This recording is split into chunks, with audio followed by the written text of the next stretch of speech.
On today's episode, Alex ventures out to Hollywood studios to relive classics such as the Indiana Jones epic Stunt Spectacular, and end the night while watching The Dial of Destiny at the cinema, coming right up to a small screen near you.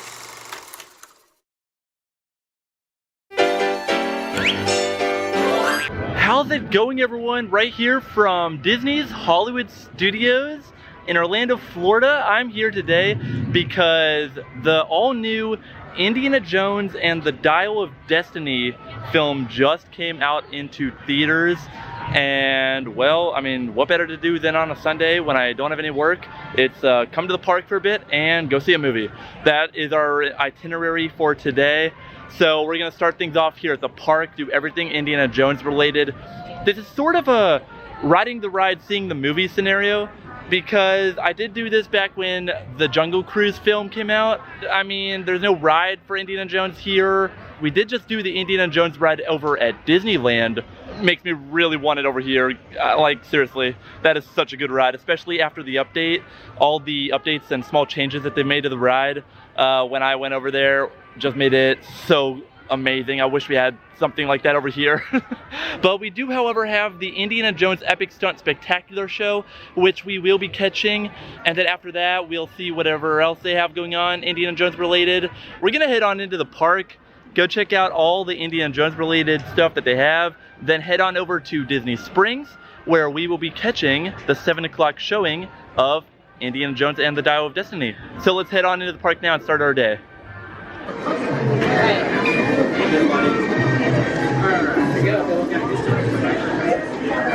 So we still have about an hour until showtime for the Indiana Jones Epic Stunt Spectacular. So we're probably gonna go and grab food first, and then go and grab a spot for the show. I see you, Indy, peeking out over those treetops. Now over here, right in front of where the show is, they kind of have this be like sort of a George Lucas and Indiana Jones themed land without actually making it its own land. Really all they have is the show. And then you've got Galaxy's Edge farther down the way and Star Tours. But the whole area has all this Indiana Jones memorabilia. This pot has the number 68 on it. I wonder what that's about. Let me know if you happen to know. Leave a comment.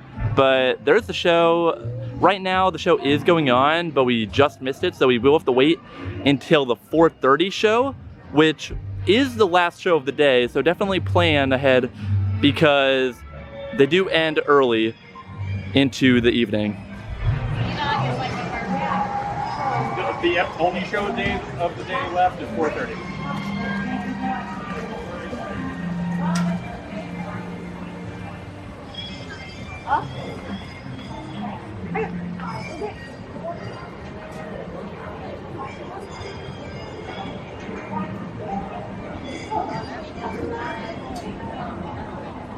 Warning, do not pull rope.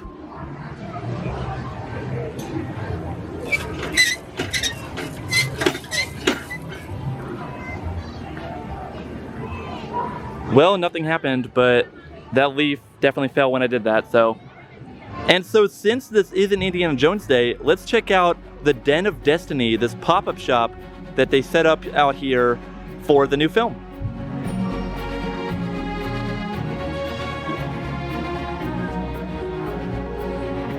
Shark eaters.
I just came out of the Den of Destiny here at Hollywood Studios, and that was wicked cool. It almost felt like a mini tribute store, like what Universal has going on over there. It just had all the props and memorabilia from the film, and it was so just, the inner nerd in me was going crazy. Yeah, you kind of pop in just for a quick minute, a couple photo ops in there, a couple props from the film, and then you kind of head on out. But they do have a bar that has, I believe, 3 or 4 different drink offerings. And the drink that I actually chose to get, just because of how hot it is, something refreshing, the Adventurous Margarita. Everything that is in it is Corazon Blanco tequila, passion fruit papaya green tea, cucumber, lime juice, and agave nectar. I will definitely be giving this a shot. Ooh, as I spill it all down my wrist. Okay, let's give it a shot. It also has it does come topped with a lemon. Let's give it a taste. Definitely a nice choice on such a hot day. So that allowed enough time to pass now where they are finally letting people in for the next show. So let's go ahead and grab a spot.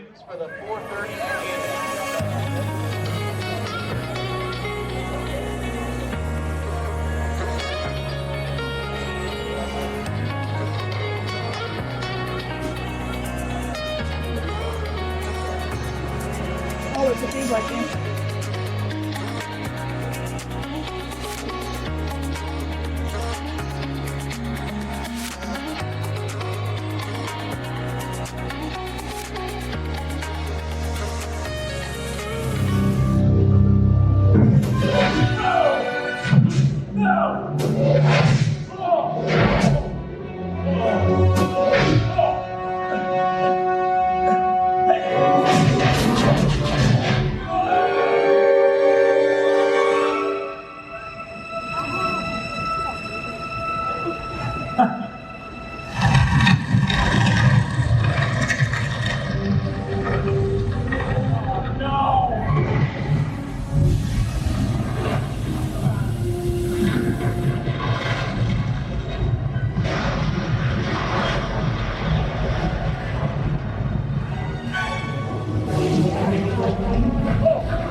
And did you see the size of that boulder, huh? Yeah, that thing is unbelievably heavy. Seriously, it takes like 20 of our strongest crew members just to roll it back into place. Oh yeah, okay, I said 20, right? The other 18 are actually inside the boulder. Now that's not a boulder, but a real boulder, but you were looking at about 400 pounds of rubber. Now, you needed that much to make it roll and look just right. And with the lighting and sound effects, man, does that look iconic and amazing. But let's talk about right now. Yes. I mean, first sequence looked amazing. Thank you. Also looked very dangerous. Yep. Do me a favor, tell us all, how do you pull that off? Just make it up as I go. Right, spoken like a true fall guy. And a line from Indiana Jones himself. That's right. Yeah. Nerd. That's it. In place. We've got 2 cameras. All right. We've got cameras A and camera B. It's not in position yet, so let's talk about A. Okay. A is going to be up on the crane. Now, we're going to shoot that at 36 frames per second instead of 24, just in case you want slow motion effects. I like that. We've got that beautiful whip routine. Oh, and lovely. of course, the tandem high fall. Wonderful, thank you. Let's go back to That's camera good. B. We're going to be dialing back and forth for all the action here on the ground. But you've also got that kidnap shot. Right. Anything you want there at the end. Make sure that's a 3/4 shot, Mark. Got it. Yeah, let's do that. Woo! Ryan, Hey. how do you like those new changes to the whip routine? I got him, boss. Okay, let's put them in. Haley, come on over here and join Ryan, please. Zach, make sure you drive that truck around, hit your mark. Got it, boss. Thank you. All right, you two just review the scene, Cairo Marketplace. Everything is very casual at first until we get into that action. Okay. Any questions? Nope. No. All right. When Mark calls places, I need you at your number 1. All right. Here we go, Mark. Lock it down. Locking it down. All right, places, everyone, places. Indy, Marion, ready. Got it. Stunt team, are you ready? Got it. Everyone out there, are you ready? Yeah. Like it. All right, boss, our camera's ready. Cameras ready. Quiet on the set. Roll cameras. Rolling. Speed. Coming 116, 124, Apple. The Chiron counter, take one more. Playback. Background. Action!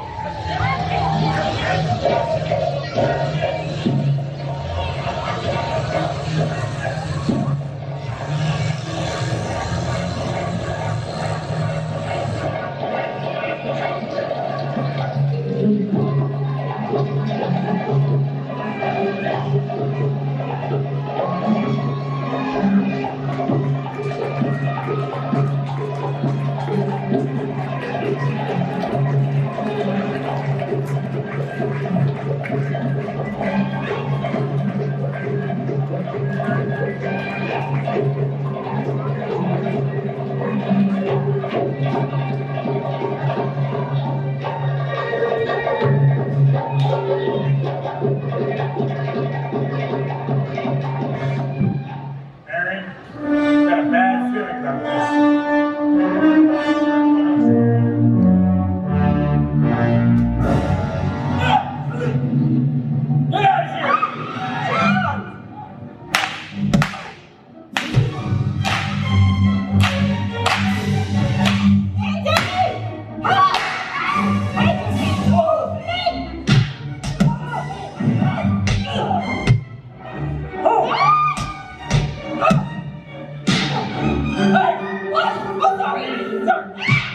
Get out of here! Come on, Marion!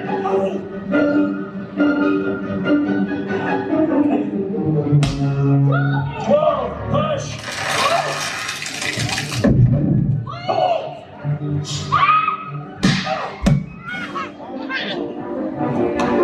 Where are you going?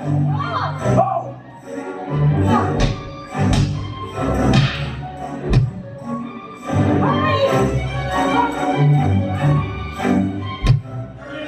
Trust me.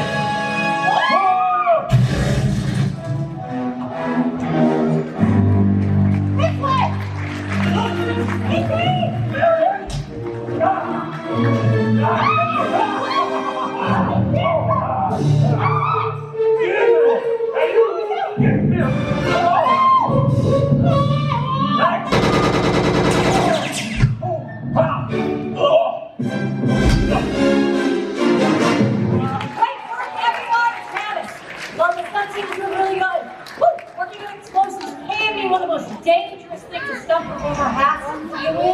While there's risk involved, every explosion and fire effect is carefully controlled by my team of technicians, and they are right here in the booth. They are all around us.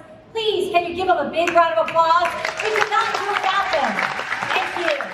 Zach, do you mind explaining to the audience the difference of being a stunt actor like yourself and stunt doubles like Ryan and Haley? Can you help them out, please?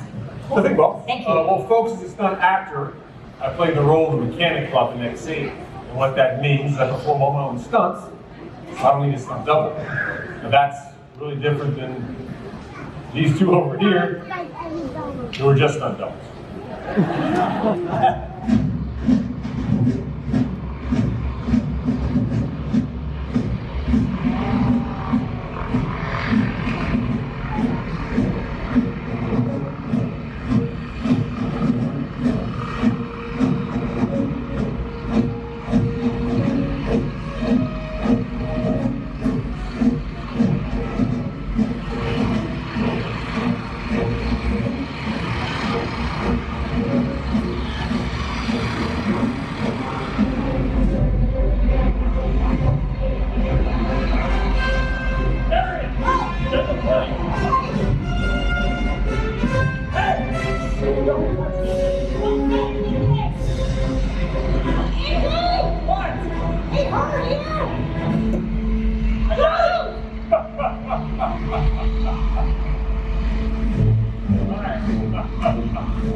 the Indiana Jones Epic Stunt Spectacular! Now there we go, that's gonna do it from the Indiana Jones Epic Stuntacular here at Hollywood Studios. An amazing example of how these stunts are performed in film. I definitely love it. An opening day attraction here actually at Disney's Hollywood Studios. It opened with the park in 1990. So for that reason, you gotta love it. I mean, Disney, do more shows like this, come on. I mean, this is very similar to the Bourne Stuntacular. I know when that opened at Universal, I was comparing it to this show. But this is the original, so come out and check it out while you still can, because it has not changed in its 30+ year history at the park. So definitely, you know, come out and support it. You're gonna have a great time. And a lot of people go just walking by, going about their day, not even realizing how much of a hidden gem this show is. So definitely come out and support it while you still can here at the park. Well everyone, that's pretty much gonna do it today from the park. Don't have any other plans, so I'm just gonna take it easy and probably head on out on over to Disney Springs now to kill a few hours before the showtime for the movie. So let's just head on out of here and pick things back up after I drive it over to Disney Springs. Let's go. Alright, I made it to Disney Springs now. Let's head right on over to the movie theater and go watch Indiana Jones and the Dial of Destiny. And I'll let you know what I think afterwards.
And so guys, Indiana Jones and the Dial of Destiny. I'm not gonna sit here and kind of slander the film because there were some really good stuff in it. There really was. And I knew going in that it would not hold a candle to the original trilogy. You've got Raiders of the Lost Ark, Temple of Doom, and The Last Crusade. 3 amazing films. I wasn't the biggest fan of Temple of Doom, but Raiders of the Lost Ark and The Last Crusade, 2 of my favorite action films. They're so well done and really set the standard for movie making at the time. And let's not talk about Crystal Skull because, you know, that movie was a hot mess. But honestly, Dial of Destiny, unfortunately, falls into the same, like, trap that Crystal Skull fell into, which is like, how do you bring back this iconic character years later when clearly he's getting older? And I mean, Harrison Ford is literally 80 years old in this movie. I mean, that's mind-boggling that they were gonna bring it back for the film, or that they did bring it back for this film. Like, some of the things that I liked and didn't like, I loved seeing Harrison Ford, great as always. He's one of my favorite childhood actors. Now what I didn't like, some of the CGI. Okay, let's just talk about visuals for a second. Now, I'm a film major, okay? I used to be an animation major before changing it. So I know my stuff. Well, to an extent. But I kind of know, you know, good and bad cinema and visual effects. Not to give too much away, but there was an exciting chase sequence on a train, okay? And the backgrounds, you can clearly tell that it is bad green screen work. Now, I did see the film in Dolby, which is not IMAX, it's not 3D, but the projection screen is, the colors pop a little bit more and it is a little brighter. So maybe because I saw it in Dolby, I could tell the difference a little bit more. I don't know, but it was bad. And then another thing that I didn't like were some of the choices made towards the end of the film. I'm not going to tell you anything, this is a non-spoiler review, but some of the choices near the end of the film honestly left a very sour taste in my mouth. This is supposed to be the final indie film. Thank God it's the final indie film, because I mean, as much as I love the character, I love like the franchise, I don't really want to see any more movies. So some of the choices made towards the end of the film were not good. But guys, that's all I've got for you. I'm sorry that the whole video is building up to this review of what I thought of the film. I'll try to see it again. I'm not that kind of person that just, sees a movie once. I like to see movies multiple times to really get a grasp of everything, because it's kind of hard to judge a movie based on just one screening. So I like to see a movie 2 or 3 times. Maybe when it comes on Disney Plus, I don't know. And then maybe I'll make a revised review then. But anyway guys, I hope you enjoyed this little adventure out to the parks and then out here to Disney Springs to watch Indiana Jones and the Dial of Destiny. Got a lot more content coming your way, so stay tuned to ParkTwister and I will see you in the next one.